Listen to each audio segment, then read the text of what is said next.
Hey students, welcome to NEET UG Biology Academy Kota. Student, we are going to discuss a question of genetics that is given here.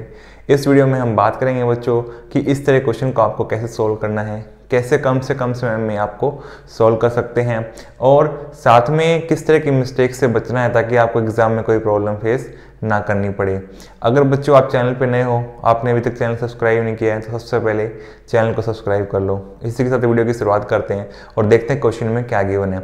देखो यहाँ पे question में क्या given है, statement पढ़ते हैं।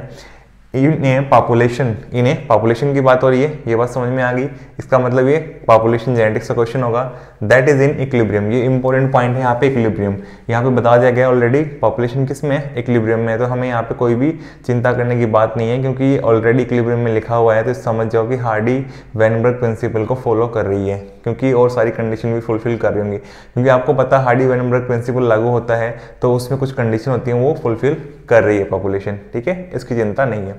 The proportions of individual, यहाँ पे the proportions of individual showing the dominant trait, क्या डोमिनेंट ट्रेट की बात हो रही है, डोमिनेंट फिनोटाइप जो शो कर रहे हैं उनकी बात हो रही है। एट ए गिवन लोकस हैविंग 2 एलील्स, कितनी है 2 एलील्स, मतलब एक जीन है वहाँ पे और उसकी कितनी एलील हो सकती हैं 2 एलील, इज 84%। इसका मतलब क्या है, यहाँ पे देखो 100 आउट ऑफ 100 84 कैसे हैं जिनमें डोमिनेंट ट्रेट है, डोमिनेंट फिनोटाइप है। ये बात समझ में आ गई आपको, आउट ऑफ 100 बताया आपको, ठीक है।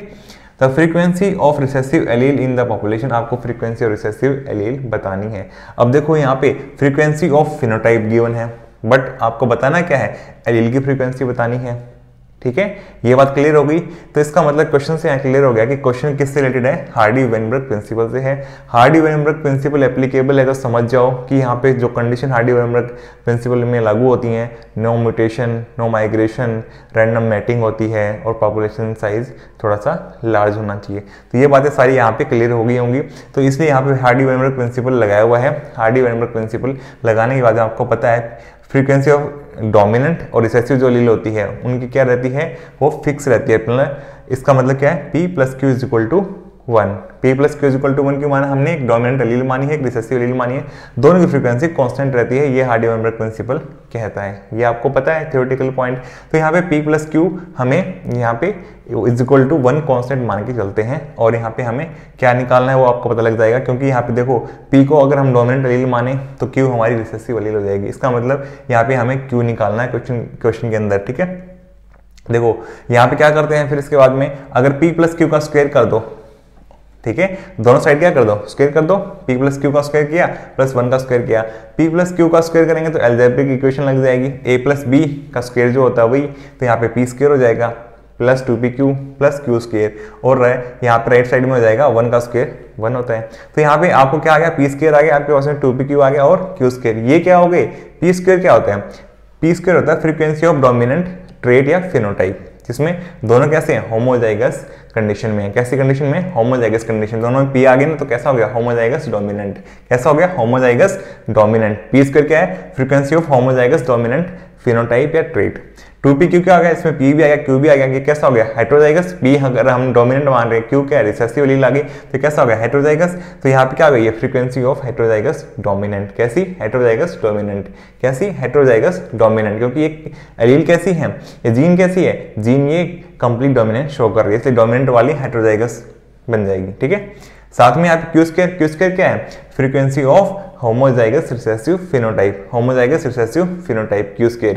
यहाँ पे आपको क्या करना है, आपको क्या गिवन है ये पता करना है। यहाँ पे आपको डोमिनेंट फिनोटाइप या ट्रेट गिवन है, उसकी फ्रीक्वेंसी गिवन है, ठीक है, कितनी है 84%। मतलब आउट ऑफ 100 84 कितने हैं डोमिनेंट ट्रेट वाले।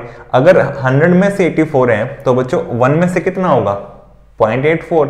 100 में से अगर 84 है, अगर 1 में से निकालना हो मुझे, कितना हो जाएगा 0.84। अब आप कैसे पता करोगे क्या क्या गिवन है आपको, देखो यहाँ पे P² + 2PQ दोनों गिवन है। क्यों, क्योंकि ये भी होमोजाइगस डोमिनेंट है और ये हेटेरोजाइगस डोमिनेंट। यहाँ पे टोटल डोमिनेंट गिवन है आपको, ये नहीं बोला कि होमोजाइगस डोमिनेंट की फ्रीक्वेंसी है ये या फिर ये हेटेरोजाइगस, दोनों की मिला करके बोला है, दोनों की मिला करके। तो इसलिए यहाँ पे P² + 2PQ दोनों गिवन है आपको। क्या गिवन है, P² + 2PQ। इसका मतलब ये आप फ्रीक्वेंसी आपको गिवन है। अगर ये फ्रीक्वेंसी मैं यहाँ पे लिखूं बच्चों, कितना होगा, 1 में से कितनी होनी चाहिए, 100 में से 84 है तो 1 में से कितनी होनी चाहिए 0.84 प्लस आपको क्या है यहाँ पे क्यू स्केयर जो कि frequency of homozygous recessive phenotype है, यहाँ पे इक्वल टू 1। अब क्या करो, देखो यहाँ पे क्या करना है आपको, बहुत सिंपल सी बात है, क्यू स्केयर निकालना है। क्यू स्केयर निकालना तो क्या करो, क्यू स्केयर को इस साइड रख लो, 1 माइनस 0.84, ये क्या आ जाएगा 0.16, क्या आ गया, क्यू स्केयर आ गया अपने पास में।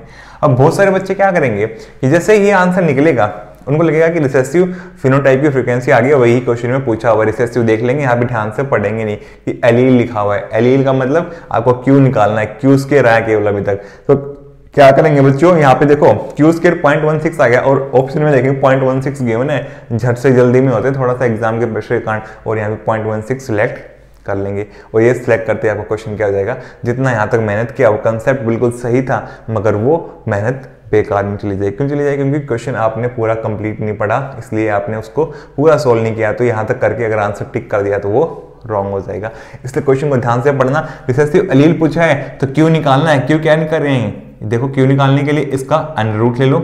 क्या करेंगे, इसका अंडर रूट, अगर स्क्वायर का अंडर रूट ले लो क्या आ जाएगा आपके पास में, वो सिंगल पावर में आ जाएगी, ठीक है, एक पावर में आ जाएगी। तो यहाँ पे क्या करो, यहाँ क्यू स्क्वायर आपके पास क्या है 0.16, इसका अंडर रूट लेंगे तो कितना आ जाएगा बच्चों, ये 0.4, क्या आ जाएगा ये 0.4। तो हमारा आंसर क्या होगा, फ्रीक्वेंसी रिसेसिव एलील क्या आ जाएगी हमारे पास में 0.4। तो इसलिए हमारा करेक्ट आंसर क्या हो गया, यहाँ पे डी आंसर हमारा करेक्ट होगा, इसमें 0.4 जो कि फ्रीक्वेंसी गिवन है। और यहाँ अगर आपने ए सिलेक्ट कर दिया तो वो रॉन्ग हो जाएगा, क्योंकि स्टेटमेंट में क्या पूछा है आपको, रिसेसिव एलील की फ्रीक्वेंसी बताने पॉपुलेशन के अंदर। इसलिए हम क्यू निकालेंगे जो कि अंडर रूट लेंगे हम क्यू स्क्वायर का, उसके बाद में क्यू आ जाएगा और वो हो जाएगी 0.4। उम्मीद कर रहा हूं बच्चों आप ऐसी गलती नहीं करेंगे जो मैंने बताया, कि इसको ध्यान में रखना। आप फंसते कहां पे हो, आपको 2-3 प्रॉब्लम होती है इस तरह क्वेश्चन में। वो प्रॉब्लम्स क्या मैं आपको बता रहा हूं। जैसे इस क्वेश्चन में क्या डोमिनेंट रेट दिया था, आपको यही नहीं पता लगता कि यहाँ पे गिवन क्या है, यहाँ पे पी स्क्वायर गिवन है या 2pq गिवन है या क्यू स्क्वायर गिवन है। ये बात क्लियरली देखो, यहाँ पे पी स्क्वायर क्या है, frequency of homozygous dominant phenotype की है, 2pq frequency of heterozygous dominant phenotype की है, and frequency of homozygous recessive की क्या होगी फिनोटाइप की, क्यू स्क्वायर होगी। तो ये बातें अगर क्लियरली पता होंगी आपको, क्वेश्चन बहुत इजीली आप सोल्व कर लोगे। तो यहाँ पे क्वेश्चन इस तरफ से पूछा गया था जिसमें पी स्क्वायर प्लस 2pq मतलब डोमिनेंट फिनोटाइप गिवन है, तो उसमें क्या होगा, पी स्क्वायर भी इंक्लूड होगा और 2pq भी, मतलब होमोजाइगस डोमिनेंट भी और हेटेरोजाइगस डोमिनेंट भी यहाँ पे इंक्लूड होके टोटल फ्रीक्वेंसी हमारे पास 84% थी, ठीक है। तो इसका मतलब 16% क्या होगी, क्यू स्क्वायर। आप इसको रिवर्स भी सोच सकते हो, बहुत डायरेक्टली सोच सकते हो। यहाँ पे अगर 84% डोमिनेंट रिसेसिव क्या होगी, क्यू स्क्वायर क्या होगा 16%, डायरेक्टली ये 16 हाँ जो है 100 में से है, 1 में से क्या होगा 0.16। आपको लिखने की भी जरूरत नहीं है ऐसे क्वेश्चन को, बिल्कुल भी नोट डाउन करने की जरूरत नहीं है, तो बिना पेन चलाए आप डायरेक्टली सोल्व कर सकते हो। यहाँ पे अगर देखो, यहाँ पे आपको पता लग गया 1 में से ये जो है 0.84 है, तो यहाँ पे क्यू स्क्वायर क्या हो गया, जो 1 में से 0.16 रह जाएगा, क्यू स्क्वायर आ गया। क्यू निकालना है आपको अब ये प्रॉब्लम होती है पी और क्यू में आप कंफ्यूज रहते हो, याद कर लो, एक को याद कर लो अच्छे से, पी अगर डोमिनेंट मान रहे हो तो क्यू वाला रिसेसिव मान लो, ठीक है। तो वो आपकी विश है, आप मानना क्या चाह रहे हो, क्यू को डोमिनेंट मानना चाह रहे हो, पी को रिसेसिव मान लो। आप फिक्स कर लो पहले से ही कि आप यही मान के चलोगे एग्जाम में भी और अभी प्रैक्टिस करते हुए भी, ठीक है। फिर कभी नहीं फंसोगे, कभी आपसे ये गलती नहीं होगी। फिर क्या करना था, फिर क्या रिसेसिव एलील की फ्रीक्वेंसी निकालनी थी, तो क्यू स्क्वायर का अंडर रूट लेना था, क्यू निकल आएगा हमारे पास में, ठीक है 0.6। अगर आपसे कोई पी भी पूछ सकता है, क्या पूछ सकता है, फ्रीक्वेंसी ऑफ डोमिनेंट एलील भी पूछ सकता है यहाँ पे, तो उसके लिए भी क्या करना पड़ेगा।